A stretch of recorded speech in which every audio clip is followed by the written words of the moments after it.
This is Seawolves. Storm or not.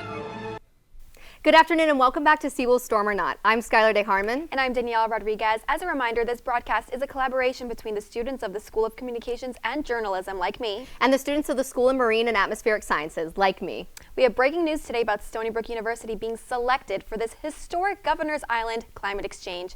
And here's what the president of Stony Brook had to say about it. We won! Stony Brook University, our university, has been selected by the Trust for Governor's Island and the City of New York to build the historic New York Climate Exchange. And this really is a big win. Skylar, what do you think that this means for SOMA students? I think that climate issues are extremely important for our generation of students and scientists, and I think as a SOMA student, it's exciting to see Stony Brook spearheading this effort. There was all sorts of wacky weather this weekend all over the country. Saturday night storms across New York included a tornado that was later evaluated to have winds of 115 miles per hour. This qualifies as an EF2 tornado. There were a bunch of tornadoes in Oklahoma as well, ranging from EF0s all the way up to EF3s. One of these tornadoes wreaked havoc on Oklahoma Baptist University. As a reminder, tornadoes are not rated until after they have occurred. Since we can't know the strength during, it's important to take tornado watches and warnings seriously. And now to find out about our weather today, we have Costa Sakeleridis. Costa? Thanks, Skylar and Daniela. I'm at the most beautiful spot on campus where the cherry blossoms are in full bloom on this beautiful spring day where we have a high of 58 and a low of 41 under mostly sunny skies on a day where we had that great news on Governor's Island where the trees here are even celebrating. Woo! Back to y'all in the studio. Thanks, Costa. Those trees sure were celebrating, and as they should be, but as we get closer through April, closer to finals, I find myself needing late night snacks as I'm up late studying. And there's nothing better than pizza, Daniela. How do you enjoy your pizza? I always fold it, and then I eat that baby up. What about you, Skylar? I have learned the New York fold since I've been here, yes, definitely. And now let's turn to Catherine Procacci for more information about where to get your pizza. Not too far from Stony Brook University lies Albert's Pizza in Langford, Ronkonkoma. It isn't a new pizzeria, but it is under new ownership. From the outside, Albert's Pizza looks like your typical pizza shop. What you don't see is the backstory of how it came to be. Nick Caltabiano is the newest owner, and he is only 21 years old. This is a field that I've always loved, and the food industry, my family, we've always been around it. My father is he's been in the business since 1988, and our family still has a restaurant currently. But this is something that I've always wanted to do, and I love dealing with people and making food and really putting out good product to the community. Starting in the automotive industry, the love for the food business took over and drove Caltabiano to buy Albert's and form his own corporation. You know, I was working, at the shop, and I enjoyed it. It was more of like a hobby of mine. I loved working on cars, and then I was making it kind of more a career, and I said, you know what, I'm gonna have to step away from this and try something different. I always had a business mindset, and I enjoyed the business world. I really did. It did work out, and I wound up purchasing this place, and I'm very grateful for that, to be where I am at my age. I am. They sealed the deal on February 6th and opened on February 11th. He runs the business with the help of his family, working long 12-hour days, 7 days a week. We start prepping around 10, and by 11 o'clock, that's when our day starts. The startup is the hardest part. Caltabiano's father also opened a pizza shop in 1988 when he was 21 himself. He previously owned a place.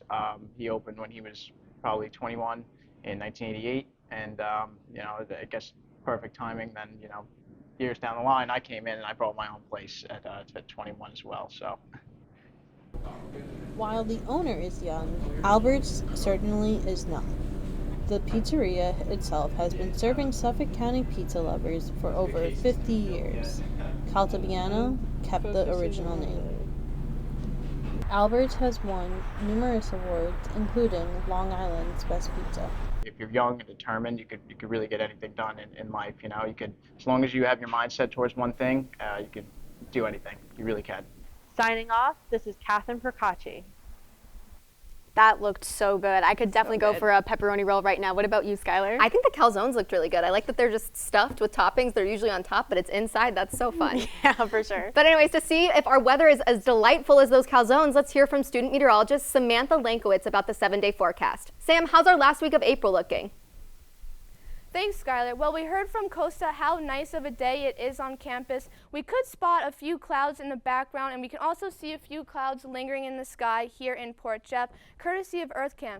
These clouds will continue to linger tonight into tomorrow, and tonight it will be a bit chilly. Now, Tuesday, it will warm up with a high near 61. We also have a west wind, a slight breeze around 7 miles per hour, and again, it will drop to a low of 42 on Tuesday. Now, these temperatures being in the mid-60s during the day and the low 40s overnight is pretty seasonable for this time in April, and this trend will continue throughout the week. Wednesday, we are looking at a high of 61, and Wednesday afternoon, there is a 20% chance of showers after 2 p.m. Wednesday night, we have a low pressure system moving into the region, so Thursday morning, we can also expect some showers in the a.m. Now, Thursday will be a high of 59 and a little bit milder low of only 45 degrees. Now, Friday for Roth Regatta is looking pretty good, not quite as warm with only a high of 58. Conditions, though, are looking pretty dry. Can't say the same about those in the boats, but we'll have to wait and see about that. Now, Friday night, there is a chance of rain into the weekend. Saturday, a high of 58. We might see some showers on Friday, and that chance of rain will just increase as we move into Sunday with a high of 61. And again, those mild temperatures, low of 52. So hopefully this system and this moisture will hold off for Friday. It will be a wet weekend, but we're looking at a great week ahead of us here. Back to you at the desk.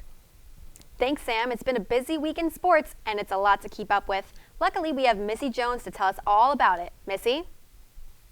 Thank you, Daniela. Yes, a busy week in sports. To start off, in hockey news, we are in the first round of the Stanley Cup playoffs. Our New York Rangers are leading 2-1 against the New Jersey Devils in the series. Game 4 against the Devils is tonight at 7. Let's hope they keep the lead.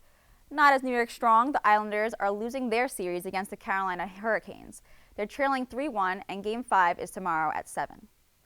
Also in their playoff season, the Brooklyn Nets got swept up against the Philadelphia 76ers, losing 96-88 on Saturday.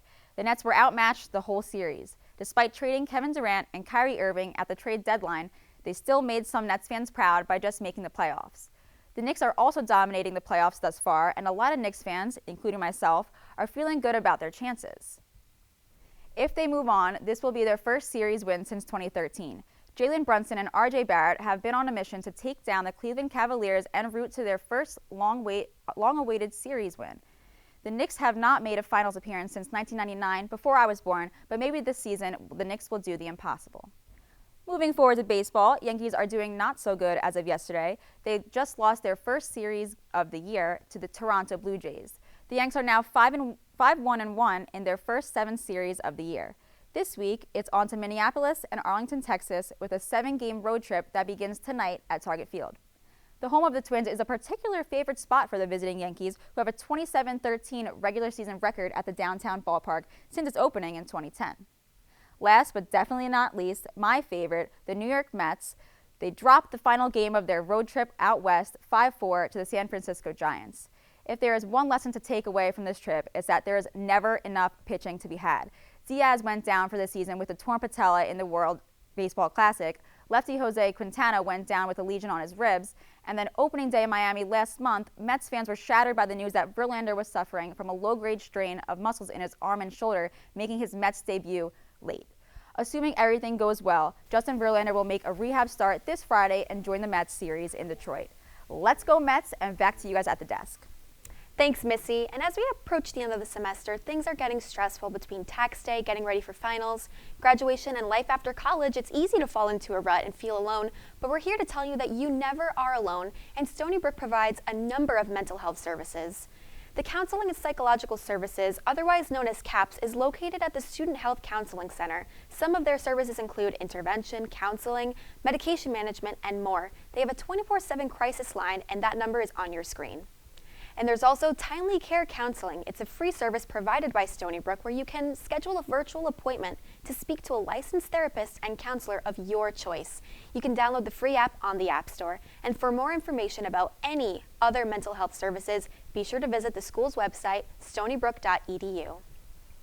That's all the time we have for this week's show. Thank you for watching. I'm Skylar Day Harmon. And I'm Daniela Rodriguez. As we leave you, take a look at this teaser about the Stony Brook Media Group's Roth Regatta live show that's happening this Friday. And we'll see you next week for our last show of the semester. Once upon a time, in a land not so far away, a magical race happens on a fine April day. Between the dorms of Mount and Hendricks Hall lies Roth Pond, the most daunting of them all. With cardboard and duct tape boats in tow, the SBU community gathers for a spectacular show. Try these adventurers do in speedsters and yachts, hoping their boats don't turn into knots.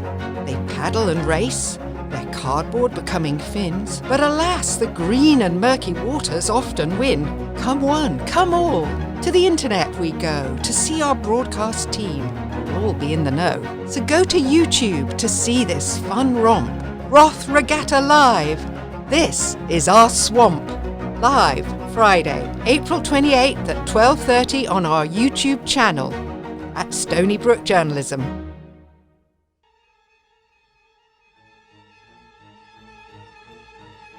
This is Seawolves. Storm? Or not.